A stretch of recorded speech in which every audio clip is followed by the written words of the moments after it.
ما كتبت الشعر لأجل أحد ثاني. إهداء إلى العروسة الهنوف، كلمات أم الجاد. ما كتبت الشعر لأجل أحد ثاني، الليلة فرحتنا عمر لذيك السنافية، للهنوف المترفى والعنق فتاني، تذهب أبيات الزينها ختامية، تذهب أبيات الزينها ختامية.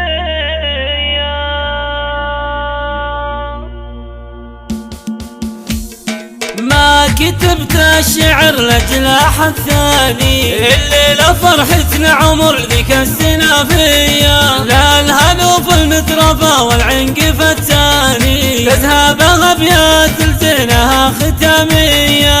مبروك مبروك والشعور غتاني، في وصفها غير عن كل حورية، مغنيها عن مدحها ورد وريحاني، جميلها لسلهمت ذيك المهاوية، زول تراها ترف ومعنى ثاني، ما له جواب إلا من تبي عادية، واخوانها غير في كل ميداني، تنصاهم الكايدة والفزعة الحية. اخواني اخواني والله اخواني، يا حيها عزوة اللي فيها مالية، وخواتنا من طرى شانهم شاني، رحابة واوصافهم زين راوية، ما مثلكم يا الفرج الليلة ثاني، عسى الهنا بداركم غثنها ماليلة، غنوا لها واضربوا بعذب الالحاني، عسى الهنا قبالها ما يغيب طرية. ما كتبت الشعر لاجل احد ثاني، الليلة فرحتنا عمر ذيك السنافية، لا الهنوف المترفى والعنق فتاني، تذهب أبيات الزينها ختامية.